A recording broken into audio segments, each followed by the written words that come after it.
Herkese merhaba. Yeşimden Lezzetler kanalıma ve mutfağıma hoş geldiniz. Bugün sizlere tencerede taş gibi yoğurt nasıl mayalanır, yoğurt mayalanırken hangi püf noktalara dikkat edilmelidir, bu konuda bir video çektim. Yoğurt mayalamada en önemli etken sütün kalitesi. Yoğurt mayalayacağımız sütün yağlı bir süt olması oldukça önemli. Sizleri çok bekletmeden hemen videoma geçiyorum. İyi seyirler dilerim. Güvendiğimiz ve bildiğimiz bir sütçüden temin ettiğim 5 kiloluk sütüm var. İnek sütü kullanıyorum. Sütü kaynatacağım tencereyi su ile güzelce çalkalıyorum. Bu işlem sayesinde süt kaynarken tencerenin dibine tutmayacaktır. Ben aldığım sütü süzmeden kullanmıyorum. Bunun için bir süzgecin içerisine ince bir tülbent yerleştirdim ve sütümü güzelce süzdüm. Bu sayede sütün içerisinde istenmeyen bir madde varsa önceden önlemiş oluyoruz. Şimdi sütümüzü ocağa aldık ve kaynamaya bırakıyoruz. Sütü çok harlı ateşte kaynatmıyoruz. Orta ateşte ağır ağır kaynayacak sütümüz. Süt ocakta kaynarken biz de mayamızı hazırlayalım. Çünkü mayanın oda sıcaklığında olması yoğurt mayalamada önemli bir etken. Daha önce mayalamış olduğum yoğurdumdan 1-1,5 yemek kaşığı kadar yoğurdu küçük bir kase içerisine alıyorum ve oda sıcaklığına gelmesi için kenarda bekletiyorum. Ocaktaki sütümüzü ara ara bir tahta kaşık yardımı ile karıştırıyoruz. Ben süt kaynatırken sadece sütte kullandığım bir tahta kaşık kullanıyorum. Yemeklerde kullandığım tahta kaşığı kesinlikle kullanmıyorum. Bir de sütün taşmaması için içerisine porselen bir tabak ya da bir fincan altlığı koyabilirsiniz. Bu sayede sütünüz kaynarken takır takır sesler çıkaracak ve hiçbir şekilde taşmayacaktır. Bu sayede çıkardığı seslerle de sütün kaynamaya başladığını anlamış oluyorum. İşte bu şekilde çıkıyor sesler.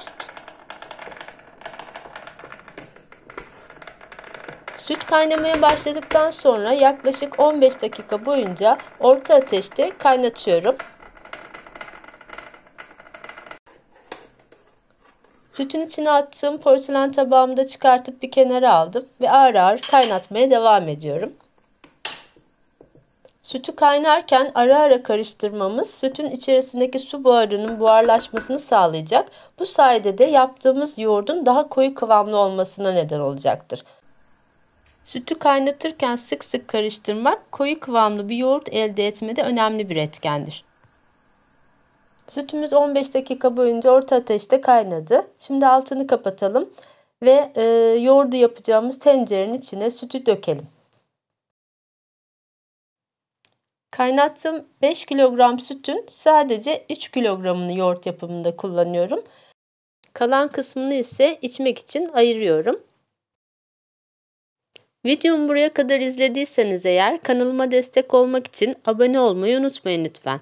Ayrıca videom hakkındaki düşüncelerinizi, varsa sorularınızı yorum bölümüne belirtebilirsiniz. Sütü mayalayacağımız yere ince bir örtü serip boşalttığımız süt tenceresini örtünün üzerine yerleştiriyoruz. Bu aşamadan sonra süt tenceremizi oynatmamaya özen gösteriyoruz ve mayalama sıcaklığına gelmesi için kenarda bekletiyoruz. Sütün sıcaklığını kontrol etmek için bir termometre kullanıyorum.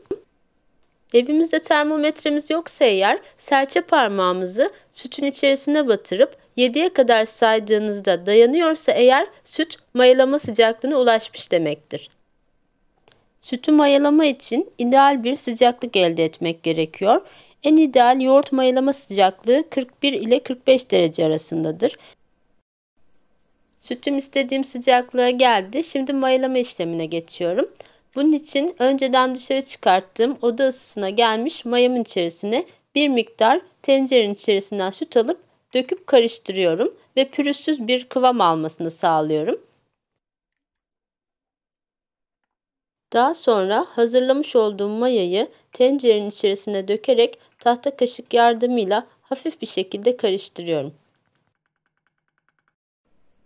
Tenceremizin üzerine delikli bir süzgeç ya da benim kullandığım gibi delikli bir tepsiyi yerleştirerek üzerini örtümüzle güzelce kapatıyoruz. Tencerenin üzerine kapak kapatmıyorum. Neden? Çünkü mayalama işlemi sırasında bir buharlaşma meydana geliyor ve buharlaşmada kapağa çarpan su taneleri yoğurdun içerisine dökülüyor ve böylece yoğurdun daha sulu olmasını sağlıyor. Ama biz süzgeç örterek bunu önlemiş oluyoruz. Bu arada kış mevsimindeyiz ve ortam sıcaklığı epeyce bir düşük. Bu nedenle yoğurdumu 3 kat örtüye sarılı olarak mayalandırıyorum. Yoğurdumu gece mayaladım. Yaklaşık 6-8 saat arasında mayalama işlemini gerçekleştiriyorum. Şimdi yoğurdumuzu açalım bakalım kıvamı nasıl olmuş. Bu arada yazın bu kadar örtü örtmeye gerek yok. Tek kat bile yeterli oluyor. Evet, yoğurdumuz çok güzel tutmuş. Şöyle bir kaldırarak bakalım. Gerçekten taş gibi çok güzel bir yoğurt oldu. Yoğun kıvamlı bir yoğurt elde etmek için sütün mayalama ısısı, sütün kalitesi ve kullandığımız mayanın kalitesi hepsi önemli birer etken. Şimdi tenceremizi dinlendirmek üzere buzdolabına kaldırıyoruz. Yoğurdumuz böyle kapağı açık bir şekilde bir gün dolapta kalacak. Evet, yoğurdumuz 24 saat bekledi. Şimdi sizlerle birlikte yoğurdumuzun kıvamını test edelim. Siz de tüm püf noktalarına dikkat ederek böyle taş gibi yoğurtlar yapabilirsiniz.